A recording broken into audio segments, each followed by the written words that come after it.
ஒரு மகிழ்ச்சியான செய்தி. இதயம் நல்லெண்ணெயின் விலை லிட்டருக்கு ரூபாய் 105 குறைஞ்சிருக்கு.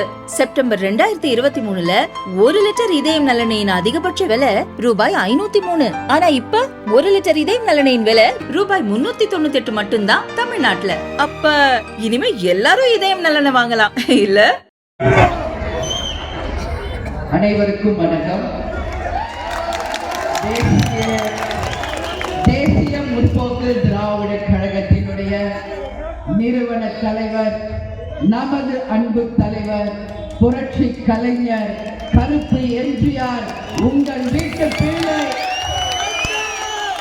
நமது கேப்டன் அவர்களுடைய ஆசீர்வாதத்துடன் இன்றைக்கு திண்டுக்கல்லிலே நடக்கின்ற இந்த முப்பெரும் விழாவிலே கலந்து கொள்ள வந்திருக்கும் என்னுடன் இந்த பொதுக்கூட்டத்திலே கலந்து கொள்ள வந்திருக்கும் பார்த்தசாரதி அவர்களுக்கும், திண்டுக்கல் மாவட்ட செயலாளர் மாதவன், சிவகுமார் மற்றும் ஜவஹர் அவர்களுக்கும், இன்னும் மேலான எங்கள் அன்பு கழக உடன்பிறப்புகளாகிய உங்கள் அத்தனை பேருக்கு முதல் கண் எனது பணிவான வணக்கங்களை நான் தெரிவித்துக் கொள்கிறேன். தேசிய முற்போக்கு திராவிட கழகத்தினுடைய இந்த பொதுக்கூட்டம் முப்பெரும் விழாவாக இன்னைக்கு திண்டுக்கல்ல நடந்து கொண்டிருக்கிறது.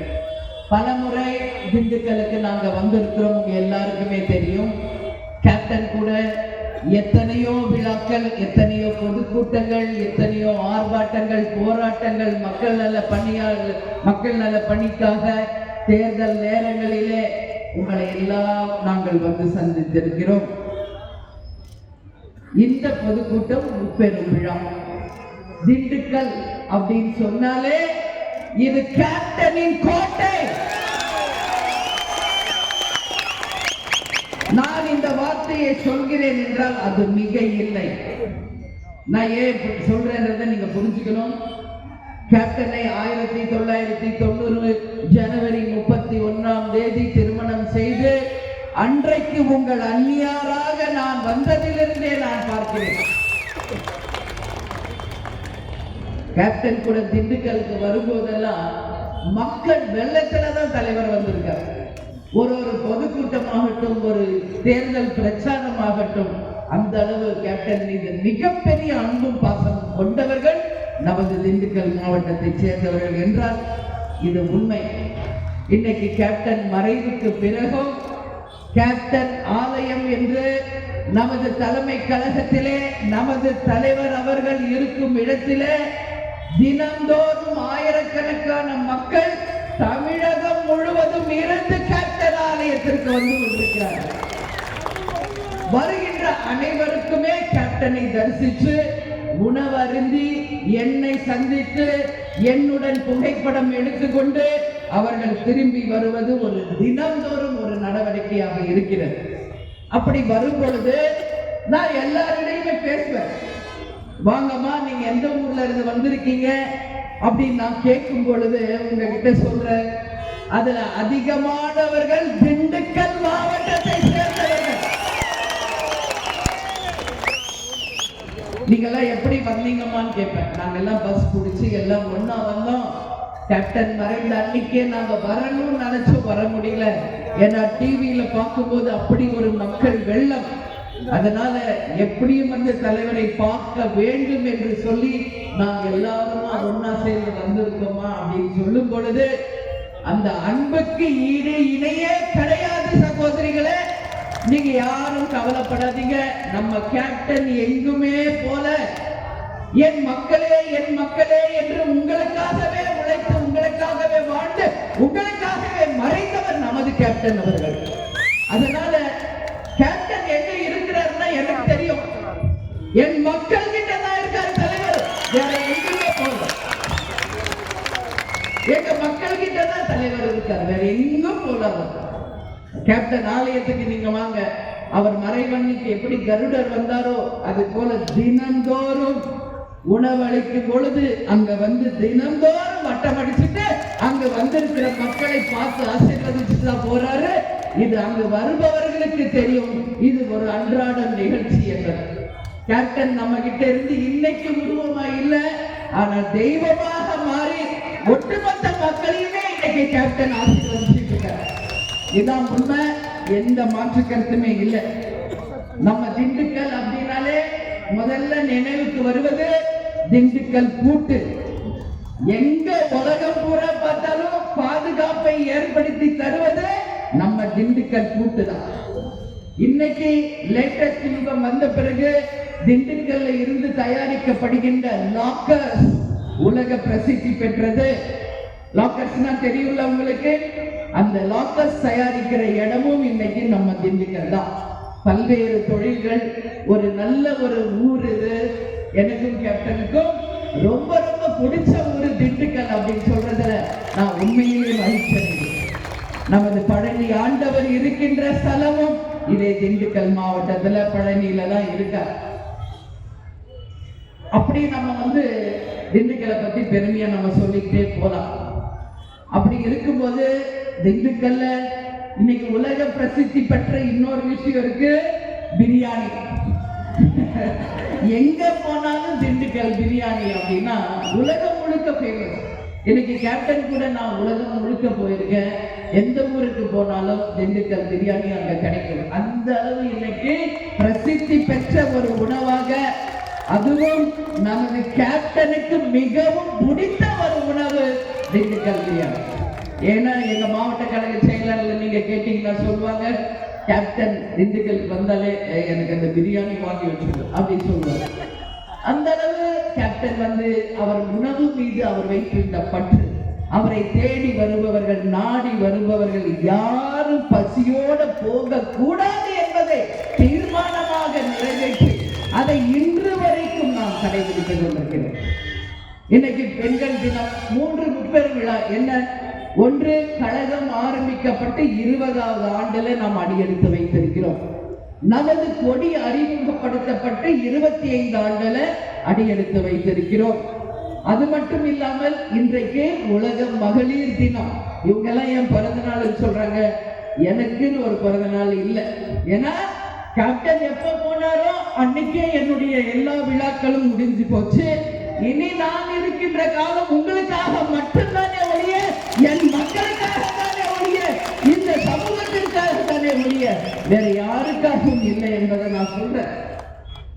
அதனால இந்த முப்பெரும் விழா மக்களுக்காக. ஒரு சின்ன விழா நடத்தினாலும் அதுல கேப்டன் அவர்கள் சொன்ன வார்த்தைகள் நமக்கு முன்னாடி நிற்கும். இப்ப ஒரு காமிச்சாங்க, ஒரு பேனர்ல கேப்டனை. என் முன்னாடி இருந்த சகோதரிகள் பல பேர் அழுதிங்க. உங்களோட சேர்ந்து நானும் தான் கண்ணீர் வரலாம். நம்ம இயற்கை, அது யாரும் தடுத்துட முடியாது.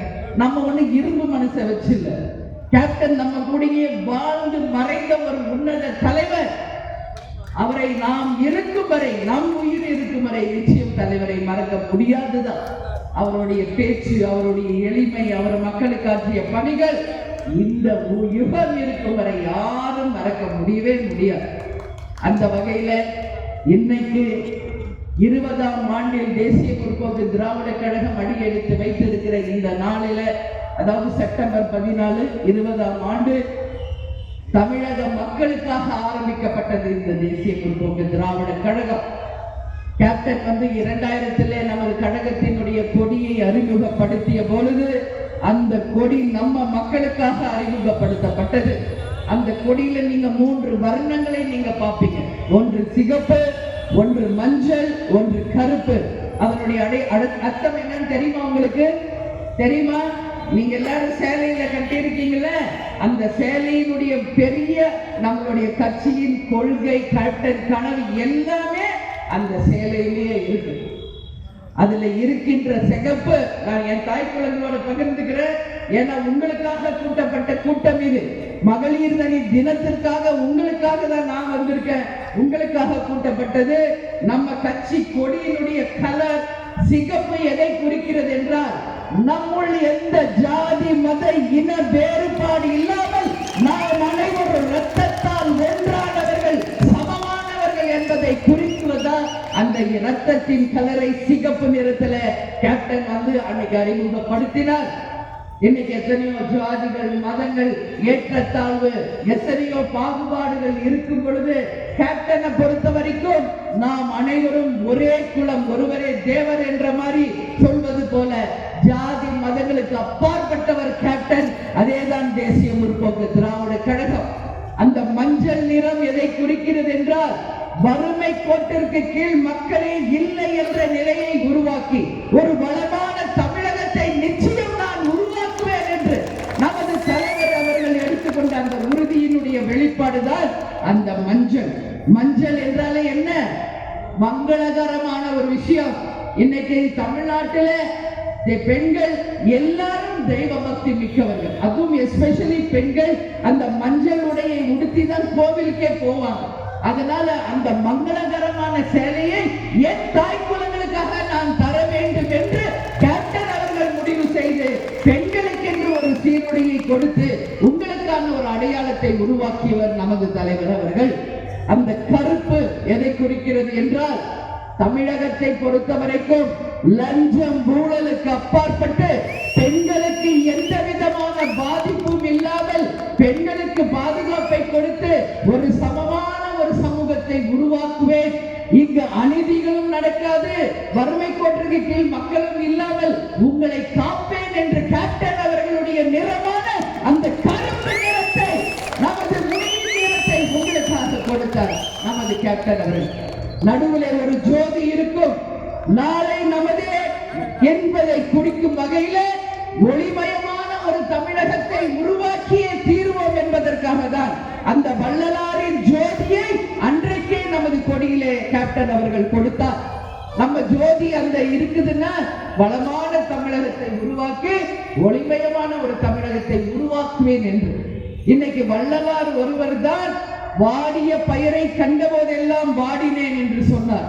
பாரதியார் ஒருவர் தான் தனி ஒருவனுக்கு உணவில்லை எனில் இந்த ஜெகத்தினை அழிப்போம் என்று சொன்னார். இந்த இரண்டு குறிக்கோளையும் தன் மனதிலே கொண்டு புரட்சி தலைவர் எம்ஜிஆரை தன்னுடைய குருநாதராக ஏற்றுக்கொண்டு கேப்டன் அவர்கள் புரட்சி தலைவர் போலவே புரட்சி கலைஞர் அவருடைய வழியிலேயே நடந்தவர். மக்கள் தன்னை தேடி வந்தார். நம்மால் முடிந்த உதவிகளை செய்யணும். பசி என்று வருபவர்களுக்கு உணவளிக்காமல் அனுப்பக்கூடாது என்பதை எனக்கு